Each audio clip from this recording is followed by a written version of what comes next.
In this video, I want to introduce you to the most popular and one of the oldest of the e-commerce plugins for WordPress, and it's called WP e-commerce. Now, its homepage, by the way, is getshopped.org. You can see the title up here, so that can be a bit confusing sometime when you're looking it up. But the actual name of the plugin is WP e-commerce, and you can see here, this is at the plugin directory at WordPress. So you can see here, as of this video, 2 million downloads. That's the most of any of the WordPress e-commerce plugins. Part of that's age. They've been around a long, long time. I remember using them over 5 years ago, long before WordPress even had a lot of functions like custom post types and so on.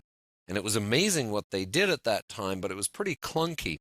However, it's been updated and updated and updated and pretty much different from the way it was 5 years ago, and again remains one of the most powerful ones. And part of the power of it comes from this model, and you can see it here.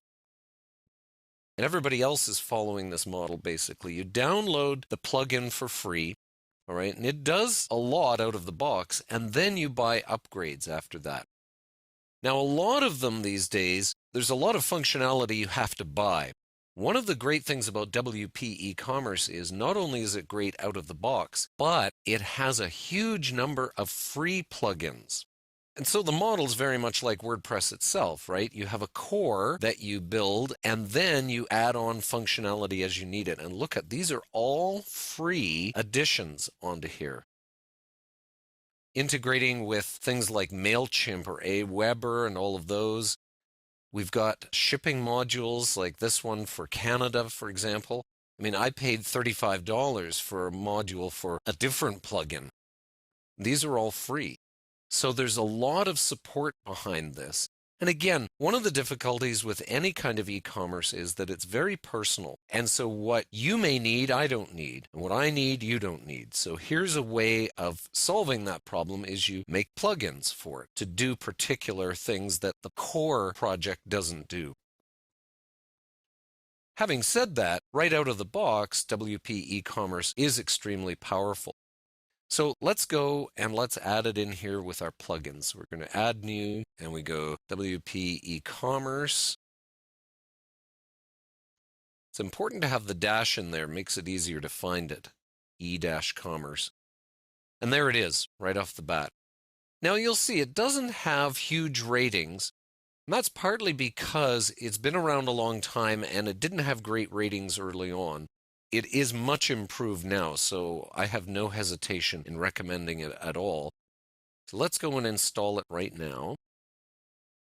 Notice that was based on 733 ratings. That's a lot of ratings over a lot of years. And we activate our plugin. Now, the first thing we get is this notification here about changing your theme.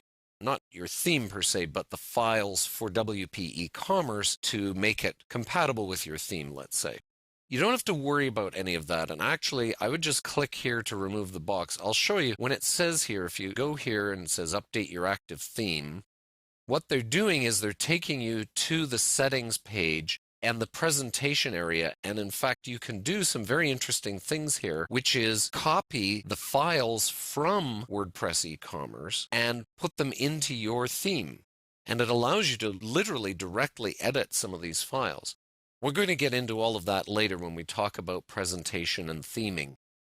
But the fact that they have this up front, it's kind of handy to tell you about it, but it might be a bit daunting for people who just are trying to set up a shopping cart and don't want to get into all of this just yet. So let's click here to ignore and remove this box. We'll come back to it later on, of course.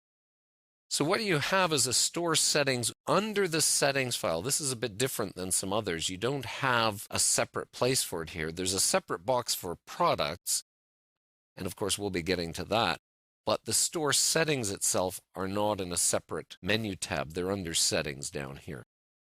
And they tab it here in various areas. We're going to move through all of these over time. But right now, we just need to set up some basics to get ourselves going here. So I'll do a few in this video and continue on in another video as well. So let's find, I'm in Canada, so let's choose that. Select your primary business location. This is where you are.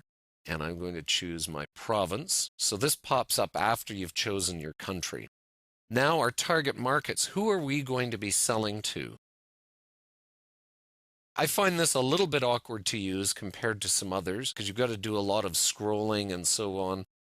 Let's choose none right now, and I'm going to then go through, I would go through and choose the markets I'm going to sell to. Now, in my case, I'm just going to make this, see what I mean? It's a fair bit to go through here.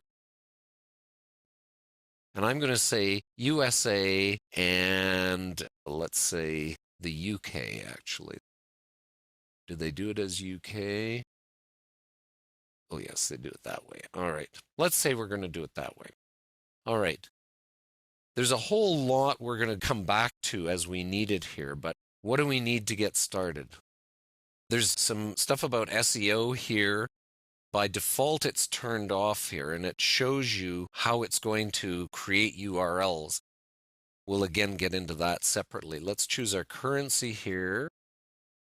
It's defaulted to New Zealand because they're based out of New Zealand. That's where they got started. I'm going to choose the Canadian dollar. I want my dollar sign like that, 1,000 separators there. And let me save my basic changes. And in another video, we're going to cover more of our basic settings to get us going here in WP e-commerce.